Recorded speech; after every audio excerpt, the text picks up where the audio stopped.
Hello everyone, welcome back to our channel. ಈ ವಿಡಿಯೋದಲ್ಲಿ redox reaction ಚಾಪ್ಟರ್ನ important ಟಾಪಿಕ್ನ ಬಗ್ಗೆ ತಿಳ್ಕೊಳ್ತಾ ಹೋಗೋಣ. ಅದು ಆಕ್ಸಿಡೇಷನ್ ನಂಬರ್. ಅದನ್ನು ಆಕ್ಸಿಡೇಷನ್ ಸ್ಟೇಟ್ ಅಂತಲೂ ಕೂಡ ಕರೀತಾರೆ. ಅದಕ್ಕಿಂತ ಮುಂಚೆ ನಾವು ಆಕ್ಸಿಡೇಷನ್ ಅಂದರೆ ಏನು ಮತ್ತು ರಿಡಕ್ಷನ್ ಅಂದರೆ ಏನು ಅಂತ ತಿಳ್ಕೊಬೇಕಾಗುತ್ತೆ. ಆಕ್ಸಿಡೇಷನ್ ಏನು? ಆಕ್ಸಿಡೇಷನ್ ಅಂದರೆ ಲಾಸ್ ಆಫ್ ಎಲೆಕ್ಟ್ರಾನ್ಸ್. ಇದು ಒಂದು ಪ್ರೋಸೆಸ್. ಈ ಪ್ರೋಸೆಸ್ಸಲ್ಲಿ ಎಲೆಕ್ಟ್ರಾನ್ಸ್ಗಳು ಲಾಸ್ ಆಗುತ್ತೆ. ಸೊ ಇಲ್ಲಿ ಒಂದು ಎಕ್ಸಾಂಪಲ್ ನೋಡ್ತಾ ಇದ್ದೀರಾ. N A give rise to N A plus electron. So plus electron ಅಂದರೆ ಒಂದು ಎಲೆಕ್ಟ್ರಾನ್ ಅಂತ ಅರ್ಥ. ಇಲ್ಲೇನೂ ಇಲ್ಲ ಅಂದರೆ ಒನ್ ಇದೆ ಅಂತ ಅರ್ಥ. ಸೊ ಇಲ್ಲೂ ಅಷ್ಟೇ ಎನ್.ಎ ಪ್ಲಸ್ ಅಂತ ಇದೆ. ಈ ಪ್ಲಸ್ ಪಕ್ಕದಲ್ಲಿ ಏನೂ ಇಲ್ಲ, ಸೊ ಅದರಿಂದ ಒನ್ ಇದೆ ಅಂತ ಅರ್ಥ. ಅಂದರೆ ಒಂದು ಎಲೆಕ್ಟ್ರಾನ್ ಲಾಸ್ ಆಗ್ತಿದೆ. ಸೊ ಇಲ್ಲಿ ನೀವು ನೋಡ್ತಿರ್ಬೋದು MnO4 2 minus give rise to MnO4 minus plus electron. So ಇಲ್ಲೂ ಕೂಡ ಏನಾಗ್ತಿದೆ, ಒಂದು ಎಲೆಕ್ಟ್ರಾನ್ ಲಾಸ್ ಆಗ್ತಿದೆ. 2 ಮೈನಸ್ ಇದ್ದಿದ್ದು ಮೈನಸ್ ಆಗಿ ಕನ್ವರ್ಟ್ ಆಗ್ತಿದೆ. ಓಕೆ, ಸೊ ಒಂದು ಎಲೆಕ್ಟ್ರಾನ್ ಲಾಸ್ ಆಗ್ತಿದೆ. ಇಲ್ಲಿ ಇನ್ನೊಂದು ಕಾನ್ಸೆಪ್ಟ್ ಕೂಡ ಹೇಳ್ತಾರೆ, positive valency and negative valency ಅಂತ. ಇಲ್ಲಿ ಎನ್.ಎ ಪ್ಲಸ್ ಆಗಿ ಕನ್ವರ್ಟ್ ಆಗಿದೆ. Fe2 plus get converted into Fe3 plus electron. So ಇಲ್ಲೂ ಕೂಡ ಒಂದು ಎಲೆಕ್ಟ್ರಾನ್ ಲಾಸ್ ಆಗ್ತಿದೆ. ಹೌದಾ? ಇಲ್ಲೇನಾಗ್ತಿದೆ ನೋಡಿ, 2 plus get converted into 3 plus. ಅಂದರೆ ಇದನ್ನು ನಾವು ಪಾಸಿಟಿವ್ ವೇಲೆನ್ಸಿ ಅಂತ ಕರಿತೀವಿ. 2 ಪ್ಲಸ್ಸು 3 ಪ್ಲಸ್ ಆದರೆ increase in positive valency.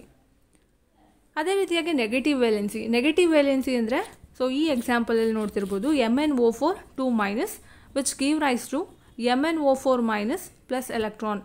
So ಇಲ್ಲಿ ನೆಗೆಟಿವ್ ವೇಲೆನ್ಸಿ ಕಡಿಮೆ ಆಗ್ತಿದೆ. ಅಂದರೆ 2 ಮೈನಸ್ ಇದ್ದಿದ್ದು 1 ಮೈನಸ್ ಆಗಿ ಕನ್ವರ್ಟ್ ಆಗ್ತಿದೆ. ಆಕ್ಸಿಡೇಷನ್ ಅಂದರೆ increase in positive valency or decrease in negative valency. Negative valency ಕಮ್ಮಿ ಆದರೆ ಅದನ್ನು ಆಕ್ಸಿಡೇಷನ್ ಅಂತ ಹೇಳ್ತೀವಿ, ಅಥವಾ ಪಾಸಿಟಿವ್ ವೇಲೆನ್ಸಿ ಜಾಸ್ತಿ ಆದರೆ ಅದನ್ನು ಆಕ್ಸಿಡೇಷನ್ ಅಂತ ಕರಿತೀವಿ. Next one reduction. ರಿಡಕ್ಷನ್ ಅಂದರೆ ಗೇನ್ ಆಫ್ ಎಲೆಕ್ಟ್ರಾನ್ಸ್. ಸೊ ಎಲೆಕ್ಟ್ರಾನ್ಸ್ಗಳು ಗೇನ್ ಆದರೆ, ಆ್ಯಡ್ ಆದರೆ ಆ ಪ್ರೋಸೆಸ್ನ ರಿಡಕ್ಷನ್ ಅಂತ ಕರೀತಾರೆ. ಸೊ ಎಕ್ಸಾಂಪಲ್ ನೋಡಿದ್ರೆ ಗೊತ್ತಾಗುತ್ತೆ ನಿಮಗೆ. Cl plus electron give rise to Cl minus. Okay, so Clಗೆ ಒಂದು ಎಲೆಕ್ಟ್ರಾನ್ ಆ್ಯಡ್ ಆಗ್ತಿದೆ, ಗೇನ್ ಆಗ್ತಿದೆ, ಆಗ ಅದು Cl ಮೈನಸ್ ಆಗಿ ಕನ್ವರ್ಟ್ ಆಗುತ್ತೆ. ಸೊ ಅದು ಇನ್ನೊಂದು ಎಕ್ಸಾಂಪಲ್ ನೋಡ್ತಿದ್ದೀರಾ. Fe3 plus electron give rise to Fe2 plus. So Fe3 ಪ್ಲಸ್ಗೆ ಒಂದು ಎಲೆಕ್ಟ್ರಾನ್ ಆ್ಯಡ್ ಆಗಿ Fe2 ಪ್ಲಸ್ ಆಗಿ ಕನ್ವರ್ಟ್ ಆಗ್ತಿದೆ. ಸೊ ಇದನ್ನು ಕೂಡ ನಾವು ಪಾಸಿಟಿವ್ ವೇಲೆನ್ಸಿ ಅಥವಾ ನೆಗೆಟಿವ್ ವೇಲೆನ್ಸಿಯಲ್ಲಿ ಹೇಳೋದಾದರೆ, ಸೊ ರಿಡಕ್ಷನ್ ಅಂದರೆ ಏನಾಗುತ್ತೆ, ಇನ್ಕ್ರೀಸ್ ಇನ್ ನೆಗೆಟಿವ್ ವೇಲೆನ್ಸಿ ಅಥವಾ decrease in positive valency. So 3 plus ಇದ್ದಿದ್ದು 2 ಪ್ಲಸ್ ಆಗಿ ಕನ್ವರ್ಟ್ ಆಗ್ತಿದೆ, ಪ್ಲಸ್ 1 ಇದ್ದಿದ್ದು ಮೈನಸ್ 1 ಆಗಿ ಕನ್ವರ್ಟ್ ಆಗ್ತಿದೆ. ಹೌದಾ? So increase in negative valency or decrease in positive valency, ಅದನ್ನು ರಿಡಕ್ಷನ್ ಅಂತ ಕರೀತಾರೆ. ಸೊ ಇಲ್ಲಿ ನೋಡ್ತಿರೋವಂಥದ್ದು ನೀವು ರೆಡಾಕ್ಸ್ ರಿಯಾಕ್ಷನ್. ಯಾಕೆ ಇದನ್ನು ರೆಡಾಕ್ಸ್ ರಿಯಾಕ್ಷನ್ ಅಂತ ಕರೀತಾರೆ? ಇಲ್ಲಿ ಆಕ್ಸಿಡೇಷನ್ ಮತ್ತು ರಿಡಕ್ಷನ್ ಎರಡೂ ಕೂಡ ಸೈಮಲ್ಟೇನಿಯಸ್ ಆಗಿ ಆಗ್ತಿದೆ. ಆದ್ದರಿಂದ ಇದನ್ನು ರೆಡಾಕ್ಸ್ ರಿಯಾಕ್ಷನ್ ಅಂತ ಕರೀತಾರೆ. ಸೊ ಇಲ್ಲಿ ನೋಡ್ತಿದ್ದೀರಾ, Zn plus 2H plus give rise to Zn2 plus H2. So Zn get converted into Zn2 plus. ಅಂದರೆ ಇಲ್ಲೇನಾಗ್ತಿದೆ, ಎರಡು ಎಲೆಕ್ಟ್ರಾನ್ಸ್ಗಳು ಲಾಸ್ ಆಗ್ತಿದೆ. 2 ಪ್ಲಸ್ ಚಾರ್ಜ್ ಬಂತು. ಅದೇ 2H plus which give rise to H2. So gain of electrons ಇಲ್ಲಿ plus ಇದೆ. ಹೌದಾ? So 2H plus ಅಂದರೆ 2 H ಪ್ಲಸ್ ಇದೆ ಅಂತ ಅರ್ಥ. ಸೊ ಅದಕ್ಕೆ 2 ಎಲೆಕ್ಟ್ರಾನ್ಸ್ಗಳು ಆ್ಯಡ್ ಆಗಿ ಅದು H2 ಆಗಿ ಕನ್ವರ್ಟ್ ಆಗ್ತಿದೆ. So gain of electron. So ಇದು ಲಾಸ್ ಆಫ್ ಎಲೆಕ್ಟ್ರಾನ್ಸ್, ಇದು ಗೇನ್ ಆಫ್ ಎಲೆಕ್ಟ್ರಾನ್. ಇಲ್ಲಾಗ್ತಿರೋವಂಥದ್ದು ಆಕ್ಸಿಡೇಷನ್, ಇಲ್ಲಾಗ್ತಿರೋವಂಥದ್ದು reduction. Next one oxidation and reduction of reactions. Oxidation of ರಿಯಾಕ್ಷನಲ್ಲಿ ಲಾಸ್ ಆಫ್ ಎಲೆಕ್ಟ್ರಾನ್ ಆಗುತ್ತೆ. ನಿಮ್ಗೆ ಗೊತ್ತಿದೆ ಆಕ್ಸಿಡೇಷನ್ ಅಂದರೆ loss of electrons. Reduction of ರಿಯಾಕ್ಷನಲ್ಲಿ ಗೇನ್ ಆಫ್ ಎಲೆಕ್ಟ್ರಾನ್ಸ್ ಆಗುತ್ತೆ, ಅಂದರೆ ಎಲೆಕ್ಟ್ರಾನ್ಸ್ಗಳು ಗೇನ್ ಆಗುತ್ತೆ. ಸೊ ಇಲ್ಲಿ ನೋಡಿ, ರಿಯಾಕ್ಷನ್ ನೋಡಿದ್ರೆ ಈಸಿಯಾಗಿ ನಿಮ್ಗೆ ಅರ್ಥ ಆಗುತ್ತೆ. Zn which give rise to Zn2 plus 2 electron. So ಇಲ್ಲೇನಾಗ್ತಿದೆ, ಲಾಸ್ ಆಫ್ ಎಲೆಕ್ಟ್ರಾನ್, ಅಂದರೆ Zn get convert into Zn2 plus. So ಇದನ್ನು ನಾವೇನಂತ ಹೇಳ್ಬೋದು, ಆಕ್ಸಿಡೇಷನ್ ಆಫ್ ರಿಯಾಕ್ಷನ್. ಇದೇನಾಗ್ತಿದೆ, ಇಲ್ಲಿ 2H plus 2 electron give rise to H2. ಅಂದರೆ 2 ಎಲೆಕ್ಟ್ರಾನ್ಸ್ಗಳು ಆ್ಯಡ್ ಆಗಿ ಅದು H2 ಆಗಿ ಕನ್ವರ್ಟ್ ಆಗ್ತಿದೆ. ಇದನ್ನು ರಿಡಕ್ಷನ್ ಆಫ್ ರಿಯಾಕ್ಷನ್ ಅಂತ ಕರೀತಾರೆ. ಸೊ ಇವೆರಡನ್ನು ಕಂಬೈನ್ ಮಾಡಿ ಬರೆದಾಗ ನಮಗೆ ಓವರ್ ಆಲ್ ರಿಯಾಕ್ಷನ್ ಸಿಗುತ್ತೆ. ಸೊ ಇಲ್ಲೇನಾಗ್ತಿದೆ, ಈ 2 ಎಲೆಕ್ಟ್ರಾನ್ಸ್ ಕ್ಯಾನ್ಸಲ್ ಆಗುತ್ತೆ. ಆಗ ಉಳಿಯುವಂಥದ್ದೇನು, Zn plus 2H plus give rise to Zn2 plus H2 ಇದನ್ನು ಓವರ್ ಆಲ್ ರಿಯಾಕ್ಷನ್ ಅಂತ ಕರೀತಾರೆ. ಸೊ ಹಾಫ್ ಸೆಲ್ ರಿಯಾಕ್ಷನ್ ಬರೀರಿ ಅಂತ ಕೇಳಿದರೆ ಇವೆರಡರಲ್ಲಿ ಯಾವುದಾದ್ರೂ ಒಂದನ್ನು ಬರೆದ್ರೆ ಅದು ಹಾಫ್ ಸೆಲ್ ರಿಯಾಕ್ಷನ್ ಆಗುತ್ತೆ. Next one oxidation number. Oxidation ನಂಬರನ್ನು ಆಕ್ಸಿಡೇಷನ್ ಸ್ಟೇಟ್ ಅಂತಲೂ ಕೂಡ ಕರೀತಾರೆ. ಏನು ಆಕ್ಸಿಡೇಷನ್ ನಂಬರ್ ಅಂದರೆ ಅಥವಾ ಆಕ್ಸಿಡೇಷನ್ ಸ್ಟೇಟ್ ಅಂದರೆ the actual or apparent charge possessed by an atom of the element in a compound. Compound ಆಗಿರೋದು ಎಲಿಮೆಂಟ್ಗಳಿಂದ, ಆ ಎಲಿಮೆಂಟ್ಗಳ ಆಟಮ್ಗಳಿಗೆ ಇರುವಂತಹ ಚಾರ್ಜನ್ನು ಆಕ್ಸಿಡೇಷನ್ ನಂಬರ್ ಅಂತ ಕರೀತಾರೆ. ಈ ಆಕ್ಸಿಡೇಷನ್ ನಂಬರ್ನ ಕ್ಯಾಲ್ಕುಲೇಟ್ ಮಾಡೋದಕ್ಕೆ ಒಂದಿಷ್ಟು ರೂಲ್ಸ್ಗಳಿದೆ. ಸೊ ಆ ರೂಲ್ಸ್ಗಳನ್ನ ಒನ್ ಬೈ ಒನ್ ನೋಡ್ತಾ ಹೋಗೋಣ. Elementary state. So elementary state ಅಂದರೆ H2, O2, Na ಈ ರೀತಿ ಇದ್ದಾಗ ಅದರ ಆಕ್ಸಿಡೇಷನ್ ನಂಬರ್ 0 ಆಗಿರುತ್ತೆ. Next one mono atomic ion. So mono atomic ion ಅಂದರೆ Na+, Al3+, ಅಂದರೆ ಒಂದು ಸಿಂಗಲ್ ಅಯಾನ್, ಅದ್ರ ಜೊತೆ ಬೇರೆ ಅಯಾನ್ಗಳು ಇರಬಾರ್ದು. ಈಗ Na+ ಅಂತ ಇದೆ ಅಂದ್ಕೊಳ್ಳಿ, ಆಗ ಇದರ ಆಕ್ಸಿಡೇಷನ್ ನಂಬರ್ ಏನಾಗಿರುತ್ತೆ, ಅದಕ್ಕೆ ಇರುವಂತಹ ಚಾರ್ಜ್. ಈಗ ಸೋಡಿಯಂ ಪ್ಲಸ್ ಅಂದರೆ Na+ ಅಂತ ಇದೆ ಅಲ್ವಾ, ಇದಕ್ಕಿರುವಂಥ ಚಾರ್ಜ್ ಏನು ಪ್ಲಸ್ ಅಂತ ಅಂದರೆ +1 ಅಂತ ಅರ್ಥ. ಆಗ ಇದರ ಆಕ್ಸಿಡೇಷನ್ ನಂಬರ್ +1. ಸೊ ಇದೇ ರೀತಿಯಾಗಿ Al3+ ಇದೆ. Al3+ಅಲ್ಲಿ ಅದಕ್ಕಿರುವಂಥ ಚಾರ್ಜು 3+, ಆಗ ಅದರ ಆಕ್ಸಿಡೇಷನ್ ನಂಬರ್ +3 ಆಗುತ್ತೆ. ಸೊ ಇದರಿಂದ ಏನು ತಿಳ್ಕೊಬೋದು ನಾವು, ಒಂದು ಸಿಂಗಲ್ ಅಯಾನ್ ಇದೆ ಅಂದರೆ ಅದಕ್ಕೆ ಏನು ಚಾರ್ಜ್ ಇರುತ್ತೆ ಅದೇ ಅದರ ಆಕ್ಸಿಡೇಷನ್ ನಂಬರ್ ಆಗಿರುತ್ತೆ. Next one oxidation number of hydrogen. So hydrogen oxidation number almost all ಕಾಂಪೌಂಡ್ಸ್ಗಳಲ್ಲಿ +1 ಆಗಿರುತ್ತೆ. ಆದರೆ ಒಂದಿಷ್ಟು ಎಕ್ಸೆಪ್ಷನಲ್ ಕೇಸಸ್ ಕೂಡ ಇದೆ. ದಟ್ ಈಸ್ ಹೈಡ್ರೈಡ್ಸಲ್ಲಿ hydrogen oxidation number -1. So hydrides ಅಂದರೆ sodium hydride, lithium hydride, so ಈ ರೀತಿ ಏನಿದೆ, ಸೊ ಇವುಗಳಲ್ಲಿ ಹೈಡ್ರೋಜನ್ ಆಕ್ಸಿಡೇಷನ್ ನಂಬರ್ -1 ಆಗಿರುತ್ತೆ. Next one oxidation number of oxygen. Almost all ಕಾಂಪೌಂಡ್ಸ್ಗಳಲ್ಲಿ -2 ಆಗಿರುತ್ತೆ. ಆದರೆ ಒಂದಿಷ್ಟು ಎಕ್ಸೆಪ್ಷನಲ್ ಕೇಸಸ್ ಕೂಡ ಇದೆ. ಸೊ ಒಂದು peroxides. So H2O2, hydrogen peroxide, barium peroxide. So ಈ ರೀತಿ ಪರಾಕ್ಸೈಡ್ಸ್ಗಳಲ್ಲಿ -1 ಆಗಿರುತ್ತೆ. ಸೂಪರ್ ಆಕ್ಸೈಡ್ಸ್ ಅಂದರೆ ಸೊ ಈಗ ಪೊಟ್ಯಾಷಿಯಮ್ ಸೂಪರ್ ಆಕ್ಸೈಡ್ KO2, ಅದನ್ನು ಪೊಟ್ಯಾಷಿಯಮ್ ಡೈಆಕ್ಸೈಡ್ ಅಂತಲೂ ಕೂಡ ಕರಿತೀವಿ. ಸೊ ಅಂಥ ಕಡೆ -1/2 ಆಗಿರುತ್ತೆ. ಅದೇ ಇಲ್ಲೊಂದು ಕಾಂಪೌಂಡ್ ನೋಡ್ತಾ ಇದ್ದೀರಾ, ಡೈಆಕ್ಸಿಜನ್ ಡೈಫ್ಲೋರೈಡ್. ಸೊ ಇಲ್ಲಿ ಇದರ ಆಕ್ಸಿಡೇಷನ್ ನಂಬರ್ +2 ಆಗಿರುತ್ತೆ. Next one oxidation number of alkali metals. So ಇಲ್ಲಿ ನೀವು ನೋಡ್ತಿರುವಂಥದ್ದು ಆಲ್ಕಲಿ ಮೆಟಲ್ಸ್. ಸೊ ಇವುಗಳ ಆಕ್ಸಿಡೇಷನ್ ನಂಬರ್ +1 ಆಗಿರುತ್ತೆ.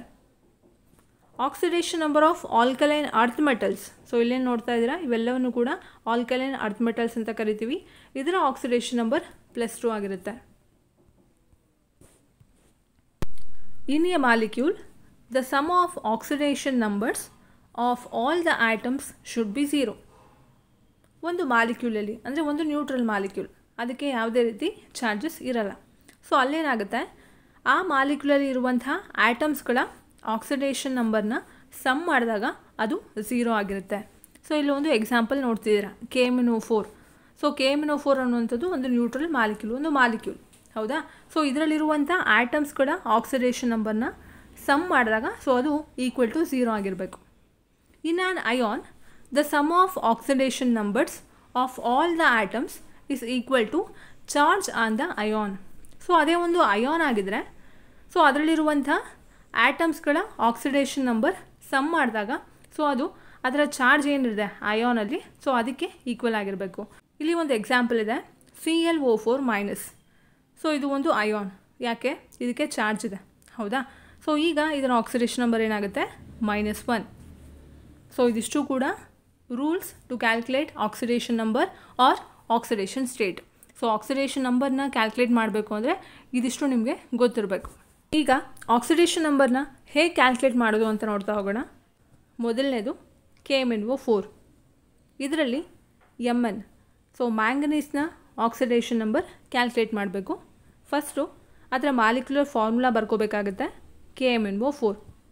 ಇದು ಒಂದು ಮಾಲಿಕ್ಯೂಲ್ ಆಗಿರೋದ್ರಿಂದ ಸೊ ಇದರ ಆಕ್ಸಿಡೇಷನ್ ನಂಬರ್ 0 ಆಗಿರುತ್ತೆ. ಸೊ 0ಗೆ ಈಕ್ವೇಟ್ ಮಾಡ್ಕೋಬೇಕು.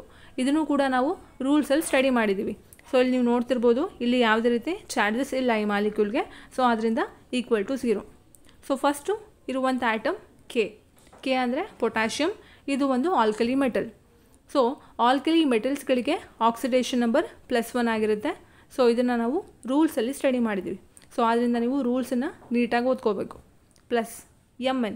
ಸೊ Mnನೇ ನಾವು ಕ್ಯಾಲ್ಕುಲೇಟ್ ಮಾಡಬೇಕು, ಆದ್ದರಿಂದ ಅದನ್ನು X ಅಂತ ಬರ್ಕೊಳ್ಳೋಣ. Plus next one is oxygen. So ಆಕ್ಸಿಜನ್ನ ಆಕ್ಸಿಡೇಷನ್ ನಂಬರ್ ಆಲ್ಮೋಸ್ಟ್ ಆಲ್ ಕಾಂಪೌಂಡ್ಸ್ಗಳಲ್ಲಿ -2 ಆಗಿರುತ್ತೆ.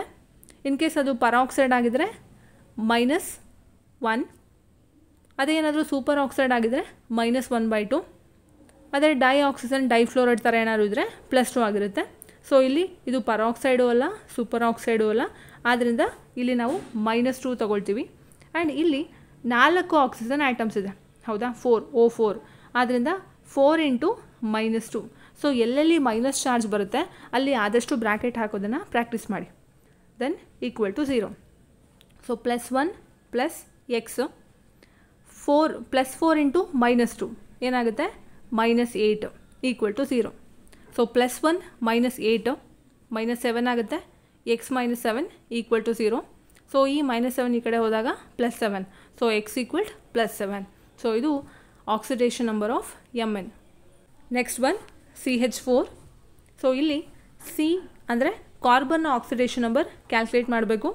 ಫಸ್ಟು ಅದರ ಮಾಲಿಕ್ಯುಲರ್ ಫಾರ್ಮುಲಾ ಬರ್ಕೊಳ್ಳೋಣ, CH4. ಸೊ ಈ ಮಾಲಿಕ್ಯೂಲ್ನ ಆಕ್ಸಿಡೇಷನ್ ನಂಬರ್ 0 ಆಗಿರುತ್ತೆ.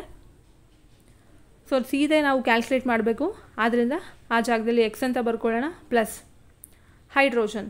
So hydrogen oxidation number, so almost all ಕಾಂಪೌಂಡ್ಸ್ಗಳಲ್ಲಿ +1 ಆಗಿರುತ್ತೆ, ಆದರೆ ಹೈಡ್ರೈಡ್ಸ್ಗಳಲ್ಲಿ -1 ಆಗಿರುತ್ತೆ, ಹೌದಾ. ಸೊ ಇದು ಒಂದು ಹೈಡ್ರೈಡ್ ಅಲ್ಲ, ಆದ್ದರಿಂದ ಇಲ್ಲಿ +1. ಎಷ್ಟು ಹೈಡ್ರೋಜನ್ ಐಟಮ್ಸ್ ಇದೆ, 4 ಹೈಡ್ರೋಜನ್ ಐಟಮ್ಸ್. ಸೊ ಅದರಿಂದ 4 × +1 = 0. So X + 4 = 0. ಸೊ +4 ಈ ಕಡೆ ಶಿಫ್ಟ್ ಆದರೆ -4 ಆಗುತ್ತೆ. So -4 is the oxidation number of carbon. Next one H2S. So ಇಲ್ಲಿ ನಾವು ಸಲ್ಫರ್ನ ಆಕ್ಸಿಡೇಷನ್ ನಂಬರ್ ಕ್ಯಾಲ್ಕುಲೇಟ್ ಮಾಡಬೇಕು. ಸೊ ಫಸ್ಟು ಮಾಲಿಕ್ಯುಲರ್ ಫಾರ್ಮುಲಾ ಬರ್ಕೊಳ್ಳೋಣ, H2S. So hydrogen oxidation number +1. ಎಷ್ಟು ಹೈಡ್ರೋಜನ್ ಐಟಮ್ಸ್ ಇದೆ, 2 items. So 2 × +1 plus sulphur. So ಇದ್ರದ್ದು ಫೈಂಡ್ ಔಟ್ ಮಾಡಬೇಕು, X = 0. So 2 × 1 2 ಆಗುತ್ತೆ, ಪ್ಲಸ್ X = 0. ಸೊ ಈ 2 ಈ ಕಡೆ ಶಿಫ್ಟ್ ಆದರೆ -2 ಆಗುತ್ತೆ. So -2 is the oxidation number of S. Next one H2SO4. So ಇಲ್ಲೂ ಕೂಡ ಆಕ್ಸಿಡೇಷನ್ ನಂಬರ್ ಆಫ್ S, ಸಲ್ಫರ್ನ ಆಕ್ಸಿಡೇಷನ್ ನಂಬರ್ ಕ್ಯಾಲ್ಕುಲೇಟ್ ಮಾಡಬೇಕು. So first molecular formula H2SO4. So hydrogen oxidation number +1. And ಎಷ್ಟು ಹೈಡ್ರೋಜನ್ ಐಟಮ್ಸ್ ಇದೆ, 2 ಇದೆ. So 2 × +1 plus sulphur find out ಮಾಡಬೇಕು, X ಅಂತ ಬರ್ಕೊಳ್ಳೋಣ. ಪ್ಲಸ್ ಎಷ್ಟು ಆಕ್ಸಿಜನ್ ಐಟಮ್ಸ್ ಇದೆ, 4 ಐಟಮ್ಸ್. ಆ್ಯಂಡ್ ಆಕ್ಸಿಜನ್ನ oxidation number -2. So =0. 2 × 1 2 plus X ಹಾಗೆ ಬರ್ಕೋಬೇಕು. 4 × -2 -8 =0. ಸೊ 2 + 2 -8 -6 ಆಗುತ್ತೆ. X -6 =0. ಸೊ ಈ -6 ಈ ಕಡೆ ಶಿಫ್ಟ್ ಆದಾಗ +6 ಆಗುತ್ತೆ. So +6 is the oxidation number of S. Molecule ಬದಲಾಗ್ತಾ ಹೋದ ಹಾಗೆ ಆ ಆಟಮ್ನ ಆಕ್ಸಿಡೇಷನ್ ನಂಬರ್ ಕೂಡ ಬದಲಾಗುತ್ತೆ. Next one SO4 2-. ಸೊ ಇದರಲ್ಲಿ S, ಸಲ್ಫರ್ನ ಆಕ್ಸಿಡೇಷನ್ ನಂಬರ್ ಕ್ಯಾಲ್ಕುಲೇಟ್ ಮಾಡಬೇಕು. ಇದು ಒಂದು ಅಯಾನ್ ಆಗಿರೋದ್ರಿಂದ ಇದರ ಆಕ್ಸಿಡೇಷನ್ ನಂಬರ್ ಏನಾಗುತ್ತೆ, 2-. ಸೊ ಇದನ್ನು ಹೇಗೆ ಕ್ಯಾಲ್ಕುಲೇಟ್ ಮಾಡೋದು, ಸೊ ಫಸ್ಟು Xನ್ನು ನಾವು ಕ್ಯಾಲ್ಕುಲೇಟ್ ಮಾಡಬೇಕಾಗುತ್ತೆ, ಆದ್ದರಿಂದ ಆ ಜಾಗದಲ್ಲಿ X ಅಂತ ಬರ್ಕೊಳ್ಳೋಣ. ಪ್ಲಸ್ ಎಷ್ಟು ಆಕ್ಸಿಜನ್ ಐಟಮ್ಸ್ ಇದೆ, 4 ಆಕ್ಸಿಜನ್ ಐಟಮ್ಸ್. ಸೊ ಅದರಿಂದ 4. ಆ್ಯಂಡ್ ಆಕ್ಸಿಜನ್ನ ಆಕ್ಸಿಡೇಷನ್ ನಂಬರ್ ಎಷ್ಟು, -2. ಓಕೆ, =. ಸೊ ಓವರಾಲ್ ಇದು ಒಂದು ಅಯಾನ್ ಆಗಿರೋದ್ರಿಂದ ಈಕ್ವಲ್ ಟು ಏನಾಗುತ್ತೆ, -2. ಯಾಕೆ ಇಲ್ಲಿ ನೋಡಿ 2- ಇದೆ. ಈಗ X +4 -2 ಏನಾಗುತ್ತೆ, 4 × -2 -8 =-2. ಸೊ ಈ -8 ಈ ಕಡೆ ಶಿಫ್ಟ್ ಆದರೆ ಏನಾಯಿತು, +8 ಆಯಿತು. ಸೊ +8 -2, ಸೊ ಎಷ್ಟಾಯಿತು, +6. So +6 is the oxidation number of sulphur. ಈ ವಿಡಿಯೋ ನಿಮ್ಗೆ ಇಷ್ಟ ಆಗಿದರೆ ಲೈಕ್ ಮಾಡಿ, ಬೇರೆಯವರಿಗೆ ಹೆಲ್ಪ್ ಆಗುತ್ತೆ ಅಂದರೆ ಶೇರ್ ಮಾಡಿ. ಇದೇ ಥರ ವಿಡಿಯೋಗಳನ್ನು ನೋಡೋದಕ್ಕೋಸ್ಕರ ಸಬ್ಸ್ಕ್ರೈಬ್ ಆಗಿ.